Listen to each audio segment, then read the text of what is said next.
నమస్తే. ఆకాశంలో సగం, అవనిలో సగం, అవకాశాల్లో సగం అంటూ మహిళలు అన్ని రంగాల్లో దూసుకుపోతూ ఉన్నారు. అంతర్జాతీయ మహిళా దినోత్సవం సందర్భంగా పటాన్చెరు నియోజకవర్గానికి సంబంధించిన ఒక కీలక నాయకురాల్ని నేను మరొకసారి మీ ముందుకు తీసుకొస్తున్నాను. పెద్దగా పరిచయం అక్కర్లేని వ్యక్తే. ఒక కీలక నియోజకవర్గం అనుకోవచ్చు పటాన్చెరు నియోజకవర్గం. ఇక్కడ రాజకీయాలు రకరకాలుగా ఉంటాయి. ఈ పటాన్చెరు రాజకీయాలను తట్టుకొని ఆవిడ రెండవసారి కార్పొరేటర్గా ప్రజల మధ్యనే ఉంటూ తనకంటూ ఒక మంచి గుర్తింపును సంపాదించుకున్న పుష్ప నగేష్ గారు ఇవాల్టి మన గెస్ట్. ఎందుకంటే అంతర్జాతీయ మహిళా దినోత్సవం సందర్భంగా ఆవిడ గురించి తెలుసుకోవాల్సిన అవసరం ఉంది.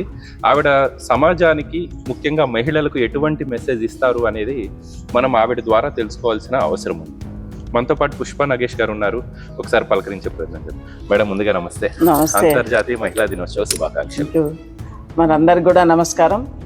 ఈరోజు మహిళా దినోత్సవం ఉంది కాబట్టి ప్రతి ఒక్కరికి అందరికి మహిళలకి పేరు పేరున మరి శుభాకాంక్షలు, మహిళా దినోత్సవ శుభాకాంక్షలు తెలియజేస్తూ, మరి మహిళా దినోత్సవం అంటే సంవత్సరానికి ఒక్కసారి మనం చేసుకున్నాం కాబట్టి మహిళలం అందరం ఏకంగా ఉండేసేసి ఈ మహిళా దినోత్సవం అందరం సంతోషంగా జరిపించుకోవాలని అందరినీ కోరుతా ఉంటాం. పటాన్చెరు రాజకీయాలు ఎప్పటికప్పుడు కొత్తగానే ఉంటాయి, ఆసక్తికరంగా ఉంటాయి. అందరికి ఒక డౌట్ ఏంటంటే, ఇట్లాంటి రాజకీయాల్లో, ఇట్లాంటి నియోజకవర్గంలో పుష్పం ఎట్లా నెట్టుకు రాగలుగుతున్నారు? గతంలో మార్కెట్ కమిటీ డైరెక్టర్గా పనిచేశారు, ఇప్పుడు రెండోసారి కార్పొరేటర్గా పనిచేస్తున్నారు. ఏం చెప్తారు? అంటే నేను గతంలో 2009లోనే ఫస్ట్ మహిళా రిజర్వేషన్ కావడం జరిగింది. అప్పట్లో నేను కూడా ఒంటింటికి పరిమితం అయిందండి. పిల్లలు, సంసారము, భర్తను, అత్తమామను చూసుకోవడం, మరి మహిళా రిజర్వేషన్ కావడము. మరి మా వారు అప్పుడు 20-30 ఏళ్ళు కాంగ్రెస్ పార్టీలో పనిచేస్తూ, మరి అప్పుడు మహిళకు రిజర్వేషన్ అయినప్పుడు మరి నన్ను బయటికి వెళ్ళాలని చెప్పేసి మా వారు అడిగితే, మా కుటుంబంలో కూడా అందరు వద్దని అన్నారు.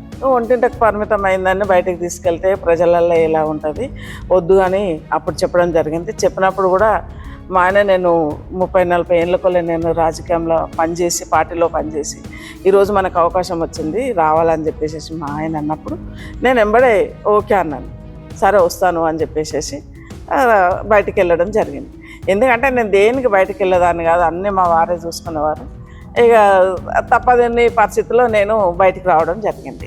అండ్ ఇప్పుడు ఇంకొక విషయాన్ని గమనించాలి. సరే, నగేష్ గారు జిల్లా మొత్తం తెలుసు, ఆయన కుర్మ సంఘంలో యాక్టివ్గా పనిచేస్తారు, బీసీ వాదాన్ని బలంగా ఎత్తుకునే నాయకులు ఒకరు. ఇప్పుడు ఎట్లా అయిపోయిందంటే పరిస్థితి, నగేష్ అంటే ఎవరు గుర్తుపట్టట్లా, పుష్ప నగేష్ అంటేనే బాగా గుర్తింపు పడిపోయింది. అంటే ఇక 2009లో నేను కార్పొరేటర్ కావడము, అంటే అప్పుడు 2 డివిజన్లు ఉండే, ఒకటే డివిజన్ ఉండే, ఇప్పుడు 2 అయినాయి.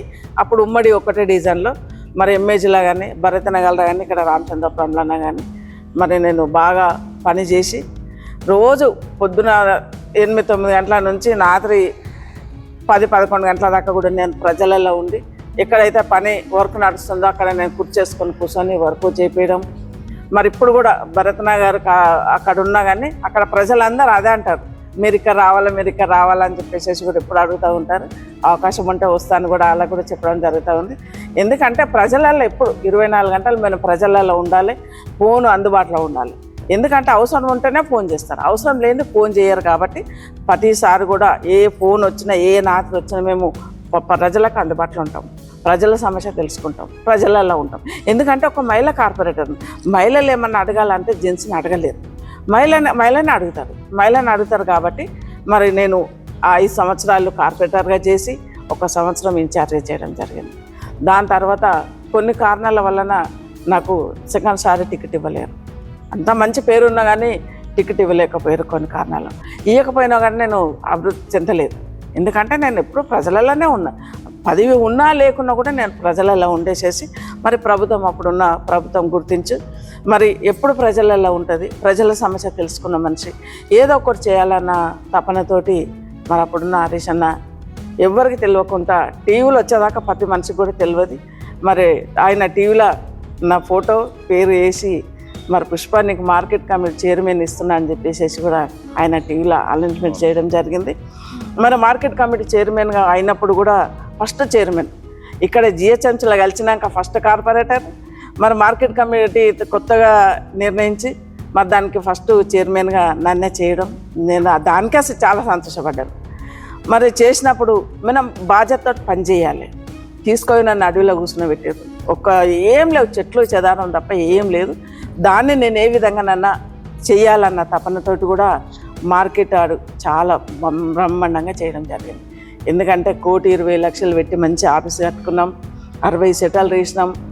మరి రూపాయి ఆమ్దాని లేదు దానికి. జీరో బ్యాలెన్స్ తోటి నాకు మార్కెట్ కమిటీ చైర్మన్ ఇచ్చారు. జీరో బ్యాలెన్స్ తోటి ఇచ్చినప్పుడు కూడా నేను కష్టపడి నేను 1,20,00,000 పెట్టి మంచి ఆఫీస్ కట్టుకున్నాను. మంచి 60 సెటాలు వేయడం జరిగింది. దాంట్లో ఇడ్ల బండి మీరు కూడా చూడొచ్చు, అక్కడికి వెళ్ళేసేసి చాలా చాలా బాగా చేశాను. ఎందుకంటే నాకు ఇచ్చిన మార్కెట్ కమిటీ చైర్మన్ ఏ విధంగా చేయాలన్న తపనతోటి కూడా నేను కష్టపడి మరి అందరు మెచ్చే విధంగా నేను పనిచేయడం జరిగింది. ఎందుకంటే అప్పుడు అన్నారు అందరూ పడంచారు అన్నలు అందరూ అన్నారు, కొత్త మార్కెటు ఈ ఆడవిల్ల ఏం పని చేస్తుంది అని చెప్పేసి కూడా అక్కడ అనడం జరిగింది. అన్నప్పుడు కూడా చేసి చూపిస్తానని నేను పట్టుదలతోటి కూడా అక్కడ మార్కెట్ కమిటీ చైర్మన్ చేయడం జరిగింది.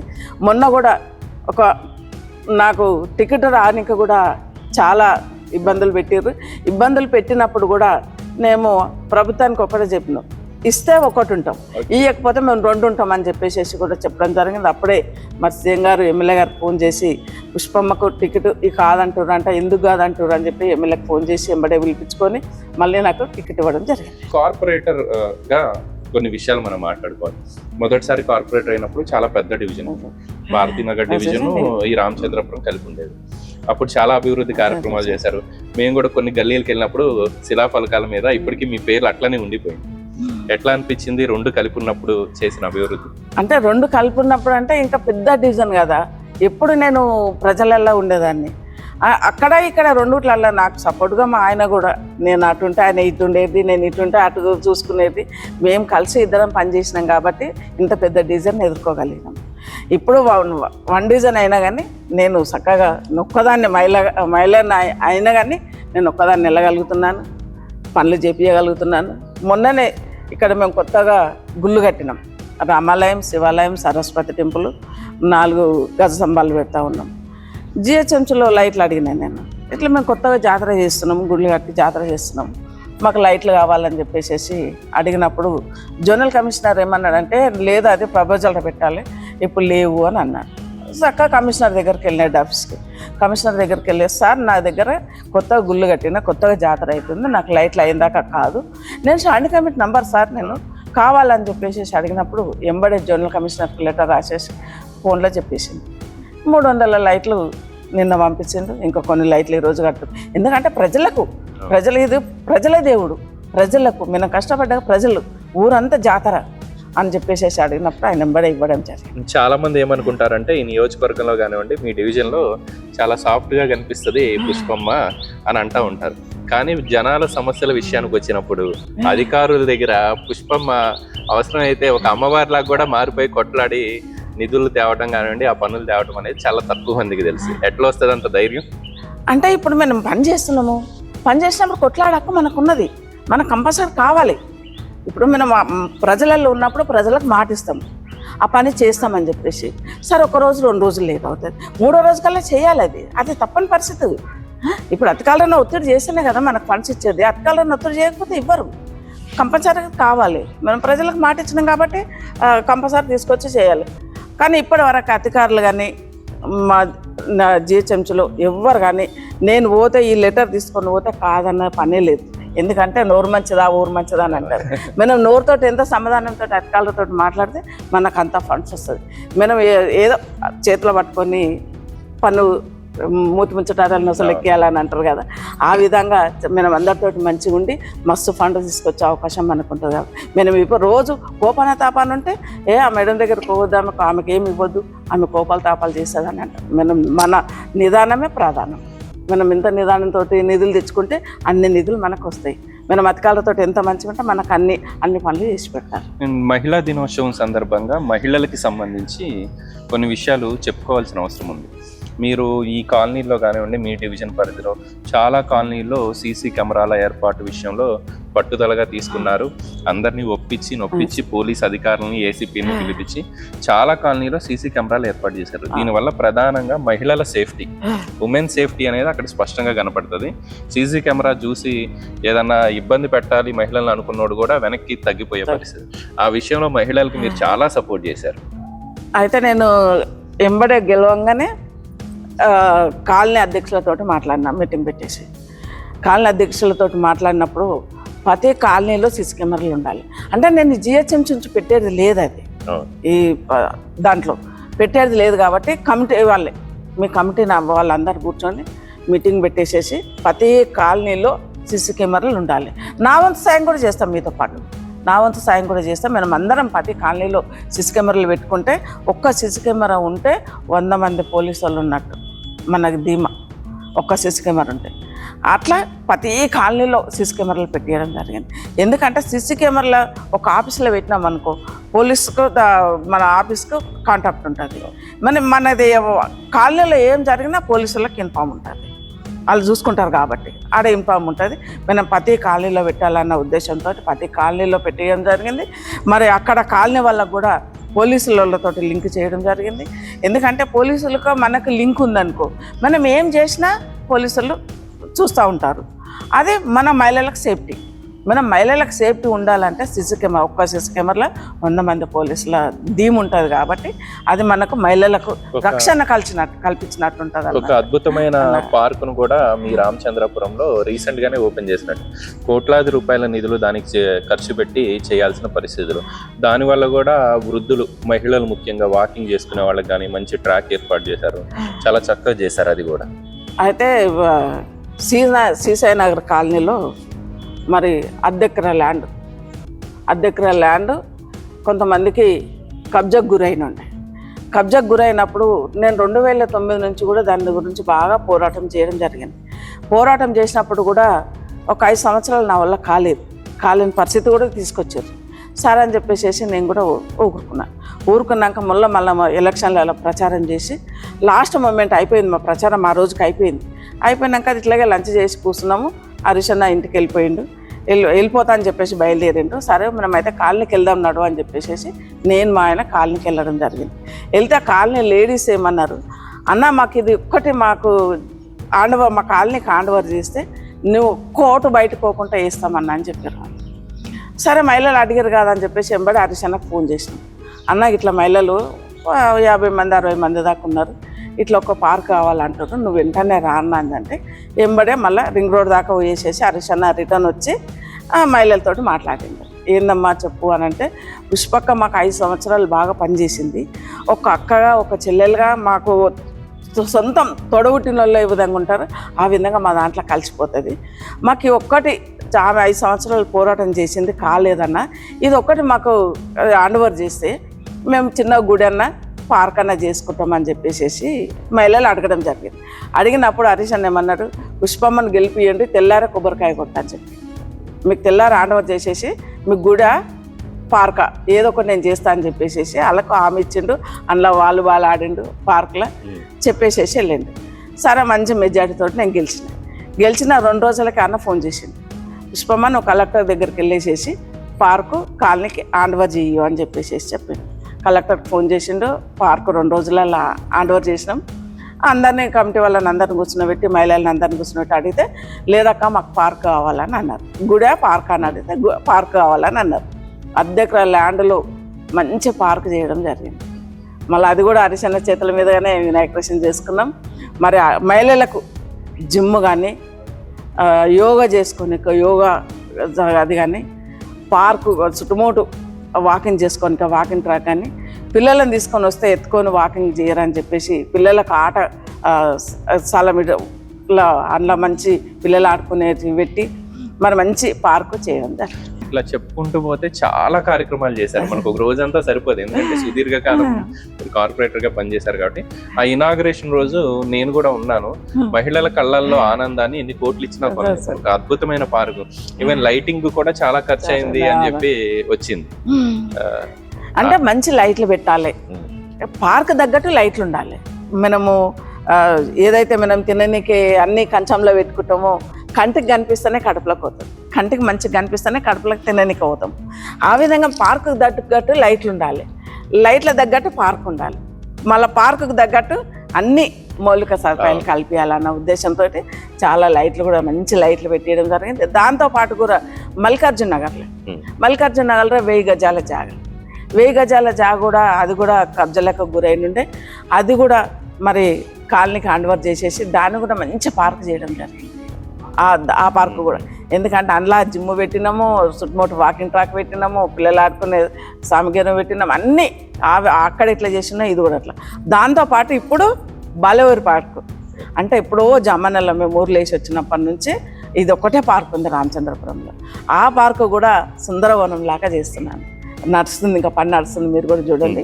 మంచిగా పార్క్ చేయాలన్న ఉద్దేశంతో కూడా ఇక్కడ కూడా పార్క్ చేయడం జరుగుతుంది. సరే, మీరు రాజకీయాల్లో ఉన్నారు కాబట్టి ఈ అభివృద్ధి విషయాలన్నీ ఒక ఎత్తు అయితే, రాజకీయాల్లో ఉన్నప్పుడు సాధారణంగా విమర్శలు వస్తూ ఉంటాయి. మనం అంటే గిట్టని వాళ్ళు మన చుట్టూనే ఉండే పరిస్థితులు ఉంటాయి. అంటే చాలా ఆరోపణలు చేసేవాళ్ళు కూడా ఉండుంటారు. ఇప్పుడు గుడి విషయంలో కూడా వసూలు చేశారు, కడుతున్నారు, రకరకాల ఆరోపణలు మీ మీద చేసినప్పుడు ఎట్లా బాధ అనిపిస్తుందా? అంటే అరే ఇన్ని మంచి పనులు చేసాము, ఎందుకు వీళ్ళు ఇట్లా అంటున్నారని బాధ అనిపిస్తుందా? రోడ్డు పంట కుక్కలు ఎన్ని పోతుంటాయి, అవి మొరుక్కుంటా పోతూ ఉంటాయి, కానీ వాటిని పట్టించుకోలేం కదా. ఎవరో ఎంతో మంది ఎన్నో అనుకుంటారు, కానీ నేను పట్టించుకున్నది నా ఆత్మకు తెలుసు. నేను వసూలు చేసి కడుతున్నానా, చందలు చేసి కడుతున్నానా, నా సొంత పైసలు కడుతున్నానా ఏంది అనేది నా ఆత్మకు తెలుసు. అంటే నేను దేవ కార్యక్రమం చేస్తున్నా, ప్రజలకు చేస్తున్నా, ఊరుకు సంబంధించింది, ఊరుకు చేస్తున్నా, అందరికి ప్రతి ఒక్కరికి దేవుడే. నేను ఏం చేస్తున్నా అనేది ప్రజలందరికీ తెలుసు. నేను చంద చేసి కడుతున్నానా, వసూలు చేసి కడుతున్నానా, ఏం చేస్తున్నా అనేది ప్రజలకు తెలుసు. ప్రజలు నా ఎంబడి ఉంటున్నారు, నా ఎంబడి తిరగటానికి తెలియదా? ఒకరు కాకుండా ఒకరు అని చెప్తారు కదా. రోడ్డు పంట కుక్కలు ఎన్ని మొరుగాయి, అటు పంట పోతే మనకు కాదు. ఆ విధంగా నేను ప్రజలు తెలుసు కాబట్టి, నేనేం చేసేది ప్రజలకు తెలుసు కాబట్టి ఎవరు ఏమనుకున్నా నేను బాధపడేది లేదు. అంటే చాలా మంది సరే మీరు ఎంత యాక్టివ్గా ఉంటారు, ఇంత చక్కగా మాట్లాడుతున్నారు అంటేనే జనాలకు అర్థమవుతుంది పుష్పం ఎంత యాక్టివ్. కానీ ఇప్పటికి అంతా వాళ్ళ భర్త పెత్తనం చేస్తాడు, పుష్పమ్మది ఏమి ఉండదు అని చెప్పి ఒక ప్రోపగాండాని కొంతమంది చేసేవాళ్ళు ఇప్పటికీ ఉన్నారు. వాళ్ళకి ఏమైనా చెప్పదలుచుకున్నారా? అంటే భర్త ఎంబడి ఉంటారు అని అంటే ఫస్ట్ మాత్రం భర్తనే. నువ్వు ఏది చేసినా కానీ ముందు భర్త, ఆయన లేనిది మనం లేము. కానీ ఈ రాజకీయాలలో భర్తల ముందు భార్య ఉంటుంది అన్నది ఏనాడన్నా ఏ ఫోటోలో కానీ, ఏ వీడియోలో కానీ, ఏమన్నా ప్రోగ్రాంలో కానీ మా ఆయన ఉన్నాడా? నేను ధైర్యంగా చేసుకోను, ఆయనకి సత్తా నాకు ఉంది, నేను చేసుకొస్తాను. అనవసరంగా ఆయన నిర్దేశం కాదు, కానీ ఆయన లేనిది నేను లేను. ముందు ఆయన, తర్వాత నాకు ఈ రాజకీయం. కానీ ఆ భర్త చేస్తాడు, భార్య ఇంట్లో ఉంటుంది, నేను ఇంట్లో ఉండి అయితే మా ఆయన చేసుకొస్తలేడు కదా. ప్రజలు చూస్తలేరా నేను ఏం చేసేది? మా ఆయన చేస్తున్నా, నేను చేస్తున్నా అనేది ప్రజలైతే చూస్తున్నారు కదా. ఆయన దేంట్లో ఫోటోలలో కానీ, కొబ్బరికాయ కొట్టడం కానీ, రాజకీయం ఏ దానికి ఆయన ముందు ఉండదు, నా వెనకాల ఉంటాడు. వాస్తవానికి నేను కూడా 7 సంవత్సరాల నుంచి తిరుగుతున్నా కదా, మీరు నమ్ముతారో లేదో కొన్ని గ్రామాల్లో సర్పంచులు భార్యలు, కనీసం సర్పంచ్ లేడీ పేరు కూడా తెలియని గ్రామస్తులు ఉంటారు, వాళ్ళ భర్తలే పెత్తనం చేస్తారు. బహుశా మీకు అట్లాంటి ఇబ్బంది లేకుండా పుష్పమ్మే అంతా అన్నట్టుగా జనాలు కూడా బాగా రిసీవ్ చేసుకుంటూ ఉన్నారు. సో వాస్తవానికి మీ కుటుంబ సభ్యుల సపోర్ట్ వల్లే మీరు ఈ స్థాయిలో ఉన్నారు. మీ కుటుంబం గురించి ఏమైనా చెప్పదలుచుకున్నారా? ఇక మా కుటుంబం అంటే నేను గతంలో 2009 నుంచి కూడా అప్పుడు ఉమ్మడి కుటుంబం ఉండేది, ఇప్పుడు సపరేట్ అయినాం. మరి ఇప్పుడు మా పిల్లలు నన్ను ఇచ్చి ఎక్కడ ఉండరు, ఎప్పుడు ఎవరో. మా పెద్ద బాబు డాక్టర్, ఆయన మా దాంట్లోకి రాడు. మా పెద్ద కోడలు, మా కొడుకు ఇద్దరు డాక్టర్లే, మా రెండో కోడలు డాక్టరే, మా చిన్న కోడలు కలెక్టర్ చదువుతుంది, ఇంకా చదువు అయిపోలేదా మరి. ఇక మా రెండో బాబు, చిన్న బాబు అయితే ఎప్పుడు నా ఎంబడి, ఎవరన్నా ఒకరు కంపల్సరీ ఎంబడి ఉంటారు. మా ఆయన లేకపోతే మా ఇద్దరు పిల్లలు ఎవరన్నా ఒకరు ఉంటారు, ఎవరన్నా ఒకరు మా కుటుంబంలో నా ఎంబడి ఉండి నన్ను ముందుకు నడిపిస్తూ ఉన్నారు. ఇంకొకటి మీరు ఓపెన్గా చెప్పాలి, పుష్పమ్మ గారు అసలు ఎట్లా మెయింటైన్ చేస్తారు, ఏం తింటారు? ఎందుకంటే మీరు ఒక కాలనీ ప్రోగ్రామ్కి నన్ను పిలిచారు కవరేజ్కి. ఉదయం 7 గంటలకు మొదలైంది, సాయంత్రం 4 అయింది, ఆల్మోస్ట్ 3-4 అయింది, భోజనం కూడా లేదు మధ్యలో. మేమంతా అలసిపోయాం, కెమెరామెన్ అలసిపోయాడు, మేము అలసిపోయాం. మీరు మాత్రం చెమటలు కప్పుతున్న కార్యక్రమాన్ని విజయవంతం చేయాలి అని చెప్పి కనీసం ఆకలిని కూడా పక్కన పెట్టి ఆ రోజులు మేము చూసాం, మా కళ్ళతో చూసాం. ఇంత ఓపిక, ఇంత శక్తి ఎట్లా వస్తుంది ఈవిడికి అని అనుకుంటాం. మేము పొద్దున ఒక జొన్న రొట్టె తింటాం, టిఫిన్లు అంటే ఏం చేయము. పొద్దున ఒక జొన్న రొట్టె తింటాము, పొద్దున ఒక జొన్న రొట్టె తిని సాయంత్రం దాకా ఉండగలుగుతాం. ఎందుకంటే ప్రజలలో ఉండి ప్రజల సమస్యలు తెలుసుకొని ప్రజలలో పని చేసినప్పుడు అది ఆకలి దూప కాదు, పని మీద చింత ఉంటుంది, ఆకలి మీద చింత ఉండదు. ఎందుకంటే వాళ్ళు మన వెంబడి ఉన్నారు, వాళ్ళకి చేయాలి చేయాలి చేయాలన్న తపన, పని అయిపోవాలి అన్న తపనతోటి ఆకలి కాదు, దూప కాదు, ప్రజలలో ఉంటే అదే సంతోషం అనిపిస్తుంది. అండ్ చివరిగా 2 ప్రశ్నలు. ఒకటి, మహిళలకి సంబంధించి మహిళా దినోత్సవం కాబట్టి మీరు చాలామందికి ఇన్స్పిరేషన్. ప్రస్తుతం ఉన్న సమాజంలో ఆడపిల్లల్ని పెంచే విధానంలో మార్పులు రావాల్సిన అవసరం ఉంది. తల్లిదండ్రులు జాగ్రత్తలు తీసుకోవాల్సిన అవసరం. ఓ పక్కన మనం పొద్దున వార్తలు చూస్తే మహిళల మీద అత్యాచారాలు ఒక పక్కన కనిపిస్తున్నాయి, ఇంకో కోణంలో మహిళలే క్రైమ్లో ఇన్వాల్వ్ అయ్యి భర్తల్ని చంపటము, లేకపోతే అత్తమామ, ఇట్లాంటి పరిస్థితి కనపడుతుంది. ఇవన్నీ చూసినప్పుడు ఏమనిపిస్తుంది అంటే ఒక మహిళగా? మనం పొద్దున్న లేస్తే టీవీలలో కానీ పేపర్లలో కానీ మహిళలదే చూస్తూ ఉంటాం, ముందు అదే వస్తుంది. ఎందుకంటే మనం కన్న తల్లిదండ్రులు పిల్లలకి ఏ విధంగా నేర్పితే ఆ విధంగా నేర్చుకుంటారు. సపోజ్ ఇప్పుడు మా మన్మరాలే ఉంది, ఇప్పుడు ఎగ్జామ్స్ నడుస్తున్నాయి, నేను ఏడికన్నా తీసుకోవద్దమ్మా, నువ్వు మంచిగా ఎగ్జామ్ రాయి, నువ్వు ఎగ్జామ్ రాసినాక మనం ఎక్కడికన్నా వెళ్దామని చెప్పేసి మనము వాళ్ళకి సమాధానం చెప్పేసి మంచి మార్కులు రావాలి, మంచిగా చదువుకోవాలని ఏదో బుజ్జగించి చెప్తూ ఉంటాం. మన పిల్లలకు మనము ఆడపిల్లలకు పుట్టింటిలో ఒక లెక్క ఉంటుంది, అత్తగారింటికి వెళ్తే ఒక లెక్క ఉంటుంది. ఈ రోజుల్లో చూసినట్టయితే అత్తమామలను వేధించడం కానీ, మరి భర్తలను వేధించడం కానీ, పొద్దున్న లేస్తే టీవీలల్లో పేపర్లల్లో భర్తను భార్య చంపింది, అత్తను చంపింది, తల్లిని చంపింది, కూతుర్ని చంపింది అని చెప్పేసి ఎన్నో వార్తలు చూస్తూ ఉన్నాం. అట్లా కాకుండా మన పిల్లలకు మనము బుద్ధి చెప్పుకునే అవసరం మనకున్నది. ఎందుకంటే పుట్టింటి కన్నా అత్తింట్లో ఒక ఇది ఉంటుంది, ఆ ఇంటికి వెళ్తే ఏ విధంగా చేయాలని చెప్పేసి కూడా మనం మన పిల్లలకు బుద్ధి చెప్పాలి. మనం ఏ అడవడక నడిస్తే మన పిల్లలు కూడా అదే నేర్చుకుంటూ ఉంటారు. ఆ విధంగా మనం చెప్పాలి. ఒక మహిళగా ఈరోజు బయటికి వెళ్ళాలని అంటే చాలా ఇబ్బందికరంగా ఉంది. ఇప్పుడు కొంచెం పిల్లలు చదువుకుంటారు, సిసి కెమెరాలు అయినాయి, ఇక్కడ రోడ్ల మీద చూసినా, కాలనీలలో చూసినా, బస్ స్టాప్లో చూసినా, రైల్వే స్టేషన్లో చూసినా కెమెరాలు అయినాయి కాబట్టి కొంచెం ఇప్పుడు తగ్గిందని అనుకుంటున్నాను నేను. మరి అట్లా ఇంకా మనం మహిళలు ఇంకా ప్రోత్సహించాలి. నేను ఒక మహిళా కార్పొరేటర్గా ఉండి మరి నేను 2 సార్లు కార్పొరేటర్గా, ఒకసారి మార్కెట్ కమిటీ చైర్మన్గా, మరి ఒక్కసారి మనం బయటికి వెళ్ళినామంటే మనం ఇంటికి వచ్చిన దాకా కూడా అసలు బయట ఏం జరుగుతుంది అనేది ఇంట్లో వాళ్ళకి తెలియదు. మనం బయట తిరుగుతున్నాము, మనం బయట తెలుసుకుంటున్నాము అని అంటే నన్ను చూసి కొంతమంది మహిళలు నేర్చుకోవాలని చెప్తున్నాను. ఎందుకంటే మనం బయటికి వెళ్తున్నాం, బయట ఎవరితోటి ఏ విధంగా ఉంటున్నాం, ఎవరితోటి మాట్లాడుతున్నాము, ఎవరితోటి ఏం చేస్తున్నాం అనేది ప్రతి ఒక్క మహిళ తెలుసుకోవాలి. అన్నిట్లలో మనం కూడా రాజకీయంలో కానీ, చదువులో కానీ, ఉద్యోగంలో కానీ, మరి ఒంటింటి పరిమితం కానీ, పిల్లలకు వంట చేసి పెట్టాలి, పిల్లలను స్కూల్కి పంపించాలి, భర్తను జాబ్కి పంపించాలి, ప్రతి ఒక్కటి మనం అన్ని విధాల పురుషులతో సమానం మనం చేస్తున్నాం. పురుషులతో సమానం చేసినప్పుడు కూడా మనకు కూడా హక్కులు ఉంటాయి. హక్కుల గురించి కూడా మనం కూడా పోరాటం చేయాలి. ప్రతి మహిళ తన ధైర్యం తన తెచ్చుకోవాలి.